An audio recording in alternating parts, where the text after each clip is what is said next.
Have you ever been out to dinner with a group of women trying to decide what to eat and suddenly nobody knows what they want? Everyone's saying, that's fine. I don't mind. Every once in a while, there's that one woman who confidently says, I want to go here.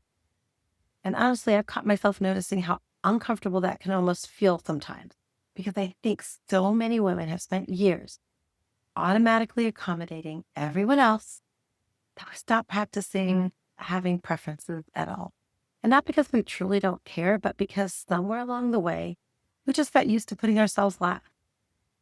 I'm Michelle, and I help midlife women who feel emotionally exhausted, overwhelmed, or unlike themselves start finding small, gentle ways to feel more like themselves again. And in this video, I want to talk about the small ways women abandon themselves every single day without even realizing it. And I don't think this happens in a huge, dramatic way all at once.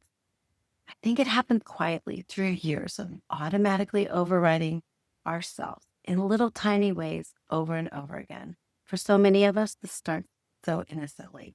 You become flexible, easygoing, the one who adapts, the one who keeps things smooth for everyone else. And over time, you stop checking in with yourself first. What do I want? What do I need? What would actually feel good for me right now? And eventually, whatever is fine becomes automatic. Not because you truly don't have opinions anymore, but because your brain has been trained by years and years of prioritizing everyone else and their wants and their needs. And this shows up in so many little ways that we don't even notice anymore. You're cold, but you hand somebody else a blanket. You're tired, but you keep going and helping everybody else. You need rest, but you convince yourself that you could just push through. You want quiet time, but the second somebody needs something, you immediately abandon your own needs. And after a while, you stop hearing yourself altogether. One of the hardest parts about this is that many women don't even realize that we're doing it, right? Because it feels normal. It feels responsible. It feels caring. It feels like we're being a good mom or a good woman. And it's what we were taught. But over time, constantly overriding yourself starts disconnecting you from your inner voice. And I think that's why so many of us eventually wake up in midlife feeling emotionally exhausted, disconnected, and unsure of who we even are anymore. We've spent years automatically putting everyone else first.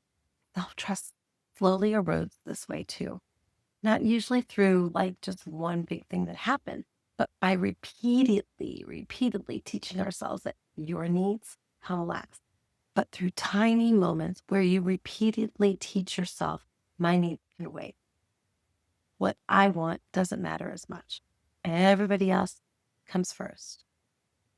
And honestly, when you've spent years ignoring your inner voice, it can feel hard to even know what you need anymore.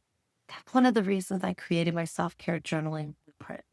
Because sometimes before we can make big changes, you need to take a gentle place to start. Start hearing yourself again. And the blueprint was designed to help you do just that in small, supportive ways without a lot of pressure or overwhelm. I'll leave it linked below for you. This is also the hopeful part because if self-abandonment happens in small moments, then self-trust can start rebuilding in small moments too. Sometimes it starts with simply pausing before you automatically say, whatever's fine, and thinking about what you really want. Sometimes it's asking yourself, what do I want right now? Not selfishly, just honestly. Maybe it's choosing the restaurant. Maybe it's letting your preferences exist in that room too. Maybe it's noticing your exhaustion instead of just dismissing it, or writing one honest sentence in your journal before bed. Those tiny moments matter more than we realize because every small moment where you listen to yourself instead of automatically overextending yourself, you start building trust with yourself again. And if you've been feeling unlike yourself lately, I really want you to know you don't have to disappear from yourself in order to care for the other people in your world. Your voice matters too. Your needs matter too. Your preferences matter too. And sometimes starting to feel more like yourself again begins with something much smaller than people expect. Simply letting yourself exist in your own life again. And once you start noticing the small ways that you've been abandoning yourself, the next step becomes learning how to rebuild self trust again in gentle, sustainable ways. And that's what we're going to talk about in the next video in this series, how to stop abandoning yourself. So be sure to come back next week or subscribe so you don't miss any of our conversation. And if this conversation resonated with you, I would love to hear from you in the comments. What is one way that you can stop abandoning yourself this week? And if you're wanting a gentle place to start hearing yourself again, you can find my self-care journaling blueprint linked below. And remember, you belong on your own list again. Return to yourself one small stride at a time. I'll see you next week.